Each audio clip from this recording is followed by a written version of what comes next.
Good morning class. My name is Priyanka, your computer teacher. देखो अभी तक previous class में हमने क्या क्या पढ़ा है। हमने पढ़ा कंप्यूटर की जनरेशन के बारे में और कंप्यूटर की कैरेक्टरिस्टिक्स। ठीक है, आज हम वही चैप्टर कंटिन्यू करेंगे बट हमारी बुक से स्टार्ट कर रहे हैं हम आज। ठीक है, बुक में हमारे इस चैप्टर का नाम है characteristics and evolution of computer. Characteristics मतलब कंप्यूटर की कुछ स्पेशलिटीज और एवोल्यूशन ऑफ कंप्यूटर की इन्वेंशन कैसे हुआ कंप्यूटर का।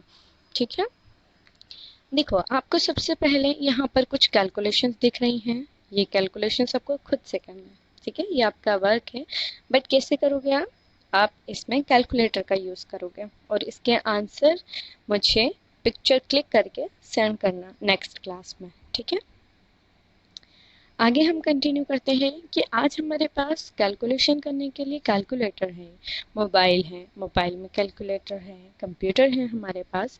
बट अगर हम अर्ली मैन की बात करें या पिछले कई साल पहले की बात करें तो पहले कंप्यूटर मोबाइल या ये हमारे जो कैलकुलेटर डिवाइसेस हैं ये नहीं हुआ करते थे। तो पहले के लोग काउंटिंग कैसे करते थे, तो चलो आगे हम पढ़ते हैं। Early calculating devices. Early man used his finger to count. Gradually, shepherds in Egypt started using a stick with notches for counting. Each notch represented a certain count. Early man जो होते थे काउंटिंग के लिए अपने fingers का use करते थे।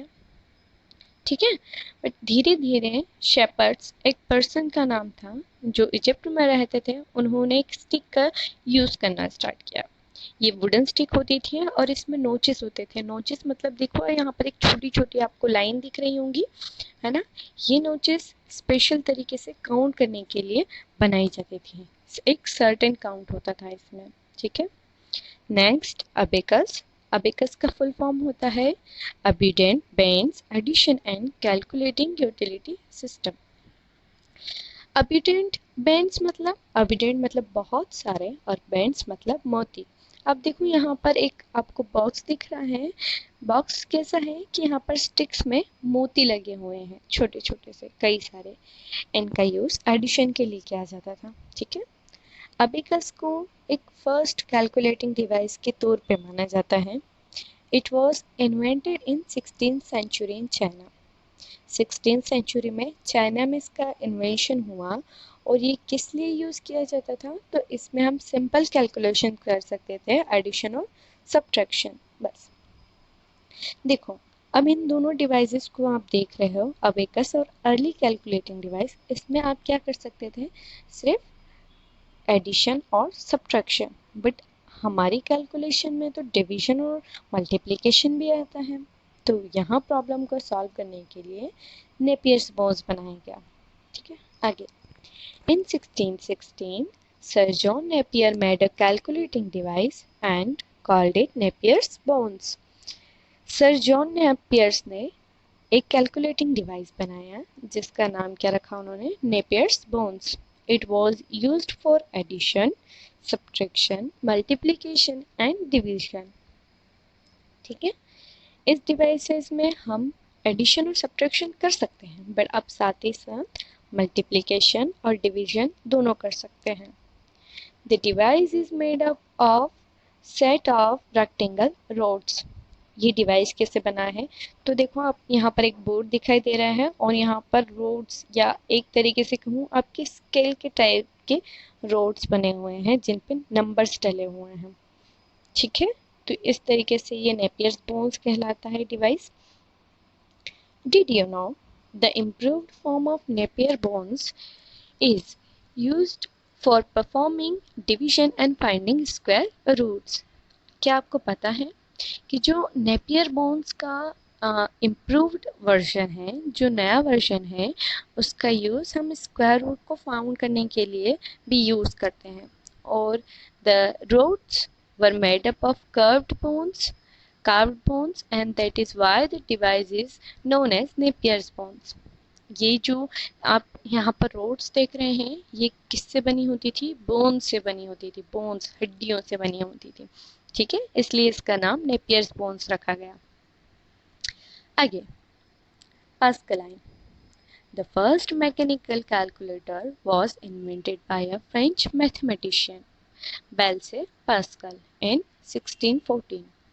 अभी तक जो आपने डिवाइसेस पढ़े थे वो मैकेनिकल नहीं थे, वो मशीन नहीं थी, बट पास्कलाइन एक फर्स्ट मशीन कैलकुलेटर था या मैकेनिकल कैलकुलेटर था, ठीक है, जिसे किसने बनाया था? बेल्से पास्कल ने। It consisted of a rectangular box with 8 movable wheels. It was used for addition, subtraction, multiplication and division of numbers up to 100 and 1000. एक रेक्टेंगुलर बॉक्स होता था जिसमें 8 अलग अलग व्हील्स होते थे जो मूव कर सकते थे अप एंड डाउन साइड, ठीक है। इसका यूज किस लिए किया जाता था? Addition, subtraction, multiplication and division. But इसकी स्पेशलिटीज क्या थी? इसकी स्पेशलिटी ये थी कि इसमें अब आप जो नंबर्स थे 100 या 1000 तक के नंबर्स को कैलकुलेट कर सकते थे, ठीक है। यहाँ तक अब हमारे पास कौन कौन सी डिवाइस हमने पढ़ लिए हैं? Early calculating device, abacus, Napier's bones और पास्कलाइन। इन चारों डिवाइसेस का यूज कैलकुलेशन के तौर पे हुआ। अब एवोल्यूशन ऑफ कंप्यूटर, कंप्यूटर का इन्वेंशन कैसे हुआ, कैसे उन्हें एवोल्यूट किया गया, बनाया गया। Calculating machines that were invented could perform basic calculations manually.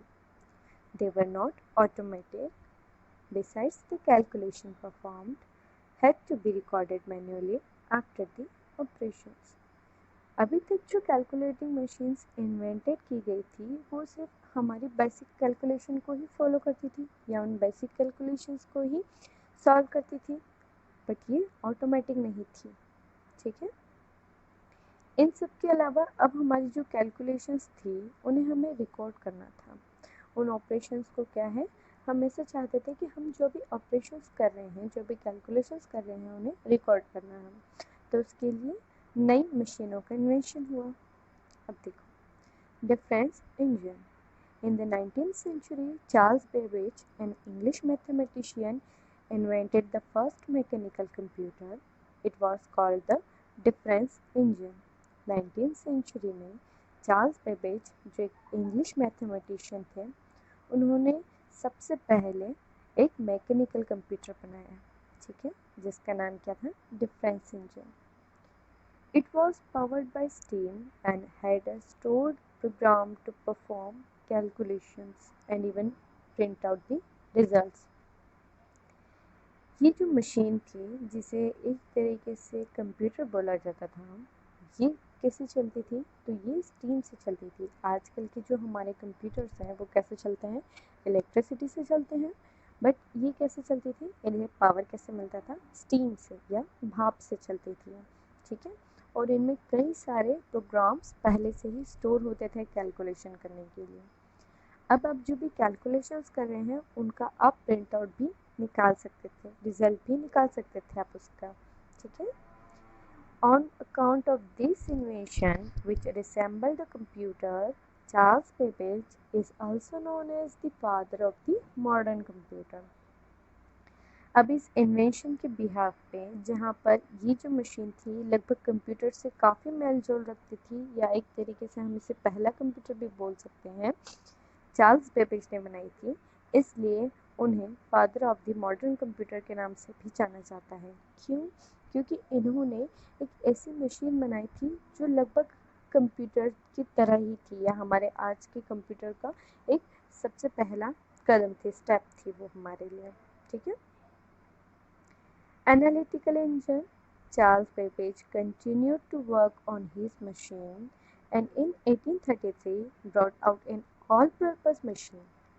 This machine was not a computer, but it had many features of computer. It was known as analytical engine. अब Charles Babbage ने जो difference engine बनाया था उसमें क्या हुआ? उसमें कई सारी कमियां भी थी। वो कैलकुलेशन तो कर ही रही थी, प्रिंट आउट तो निकाल रही थी, बट वो चाहते थे कि इसे और ज़्यादा इफ़ेक्टिव बनाया जाए और ज़्यादा वर्क करने के लिए बनाया जाए। तो उन्होंने अपनी इस मशीन पे काम करना जारी रखा, कंटिन्यू रखा, और 1833 में उन्होंने एक ऐसी मशीन बनाई जो कई सारे कामों को कर सकती थी। इसे कंप्यूटर नहीं बोला गया, बट ये इसमें इतने सारे फीचर्स थे जो आज के कंप्यूटर में हैं, इसीलिए इसे एनालिटिकल इंजन के नाम से जाना गया। ठीक है। The analytical engine had the same basic elements as the modern computer, like input, output and memory devices, है ना। एनालिटिकल इंजन में क्या क्या चीज़ें आ गई, अब इनपुट भी है, आउटपुट डिवाइसेस भी थे और मेमोरी डिवाइसेस भी थे, यानी कि अब हम इसमें डाटा को स्टोर कर सकते थे।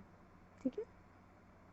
नेक्स्ट, अब यहाँ पर गेट बिजी आ गया। गेट बिजी में आपको 4 पिक्चर्स दे रखी हैं। इन पिक्चर्स के आपको नाम बताना है। जैसे पहली पिक्चर किसकी है, एनालिटिकल इंजन की। सेकंड उसकी साइड में किसकी है, नेपियर्स बोन्स की। थर्ड हमें कौन सी दिख रही है, डिफरेंस इंजन की। और फोर्थ क्या है, अबेकस, है ना। अब कंप्यूटर के बारे में पढ़ेंगे। Devices that were used for calculations and had one or more programs for operations and printing were termed computer. Computer किन तरीके के डिवाइसेस को बोला जाता था, तो ऐसे डिवाइसेस जो कैलकुलेशंस के लिए तो यूज़ किए ही जाते थे, साथ ही साथ हम उनमें एक से ज़्यादा प्रोग्राम्स को ऑपरेट कर सकते थे और उनकी प्रिंटिंग भी कर सकते थे। ठीक है, प्रिंट आउट भी निकाल सकते थे। ऐसे डिवाइसेस को कंप्यूटर कहा गया। After the analytical engine, these machines become more complex with more than one program and they were automatic. Analytical engine के बाद हमने ऐसी कई सारी मशीन्स बनाई जो एक साथ कई सारे वर्क कर सकती थी, या एक साथ कई सारे प्रोग्राम्स को उसमें एग्जीक्यूट कर सकते थे, बट ये बहुत कॉम्प्लेक्स होते थे, बहुत ज़्यादा complex. In 1944, an American mathematician, Howard Einstein, invented Mark I, which closely resembled the modern computers. 1944 में अमेरिकन मैथमेटिशियन जिनका नाम था हॉवर्ड एनकेन, उन्होंने एक कंप्यूटर बनाया जिसका नाम था मार्क 1, जो बहुत ज़्यादा हमारे मॉडर्न कंप्यूटर से मिलता जुलता था। However, it was about 50 feet long and weighed 5 tons. जब इन्होंने ये कंप्यूटर बनाया मार्क 1, तो ये लगभग 50 फीट लंबा था और इसका वज़न लगभग 5 टन का था। मतलब इतना बड़ा कंप्यूटर था ये। ठीक है, तो इतना बड़ा कंप्यूटर था ये। तो सबसे फर्स्ट अगर हम बात करें तो ये कंप्यूटर फर्स्ट था। बट आज हम जो कंप्यूटर यूज़ करते हैं वो तो काफ़ी छोटे होते हैं। एक तरीके से कहा जाए तो हम नोटपैड भी यूज़ करते हैं जो काफ़ी पोर्टेबल लाइट वेट होते हैं। तो जो मार्क 1 था, मार्क 1 से आज हम जो नोट पैड यूज़ करते हैं हमारे हाथ में, तो इनका जो ड्यूरेशन था, टाइम जो था इतने बड़े कंप्यूटर से इतने छोटे कंप्यूटर बनने का, उस बीच को या उस एरा को हम जनरेशन ऑफ कंप्यूटर कहते हैं। ठीक है, अब आगे हमने अभी तक तो पढ़ ही चुके हैं, एक बार हम इसे जल्दी से रिवाइज